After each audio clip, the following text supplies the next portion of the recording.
Good evening. My name is Kenzie Cobb. I will be talking about cerebral palsy, who discovered it, what it is, and understanding the impact of the disability.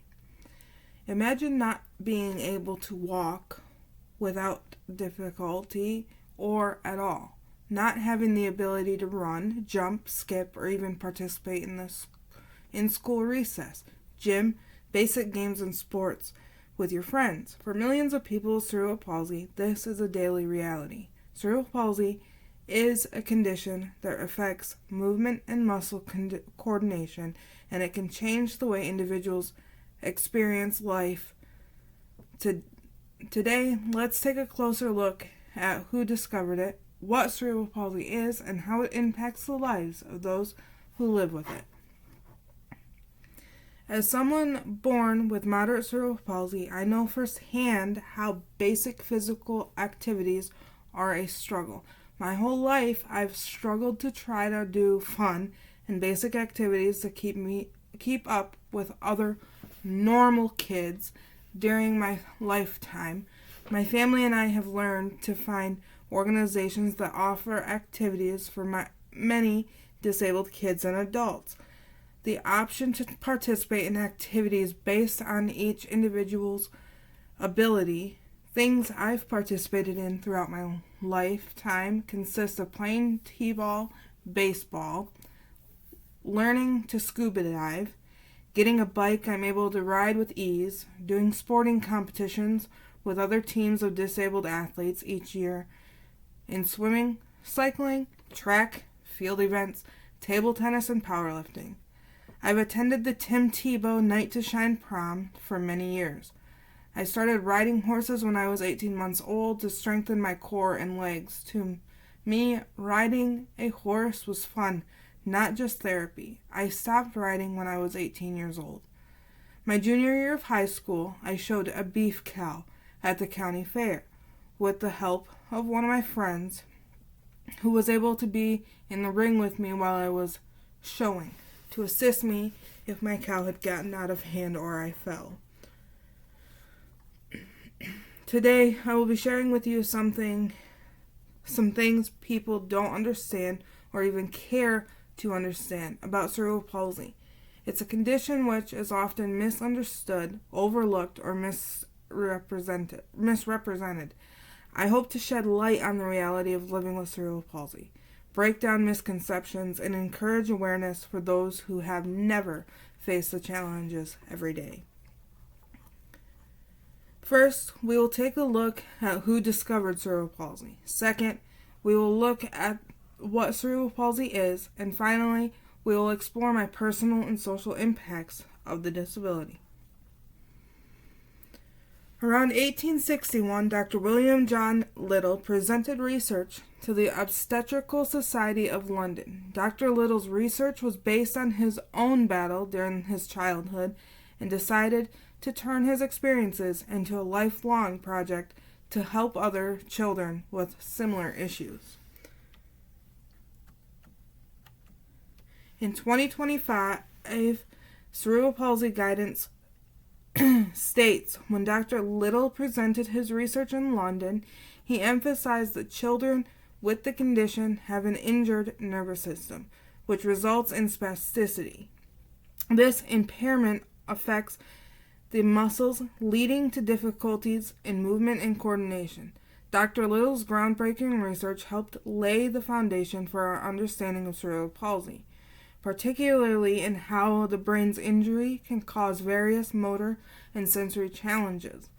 His work has highlighted the importance of early diagnosis and intervention, which can significantly improve outcomes for affected children by exploring the complex relationship between brain development and motor function. Little's discoveries open new avenues for therapies and treatments aimed at minimizing the impact of cerebral palsy, ultimately improving the quality of life for those living with the condition.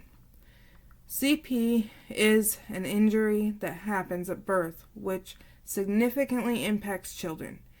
He correlated oxygen loss and brain damage to cerebral palsy. I was born with cerebral palsy as the umbilical cord was wrapped around me. I was born 2 months premature. All these factors contributed to my health issues early on. I spent the first 2 months after my birth in ICU pediatrics to make sure my lungs were strong, healthy enough to be sent home. Even then I was monitored daily through equipment.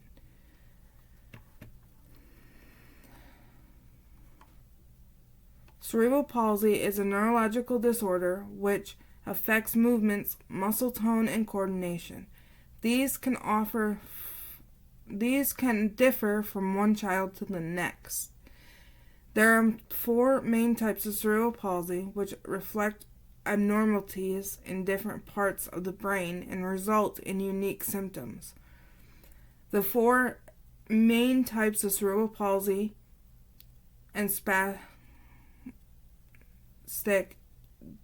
dyskinetic, ataxic, and mixed. The most common of these is spastic CP, of which there are 3 different subtypes: spastic dysplasia, spastic hemiplegia, and spastic quadriplegia. I have subtype spastic dysplasia. I had febrile seizures which started at 18 months old and ended when I was 3 years old. This is a temporary seizure which occurs with a high fever. I was not able to walk until I was 3 years old using leg braces, walker, and crutches. I also have eye misalignment, which I already had surgery for and may need again in the future. I had surgery on both of my legs and feet in 2012, my left leg and foot in 2014, and in August of 2025, I will have my right leg and foot operated on.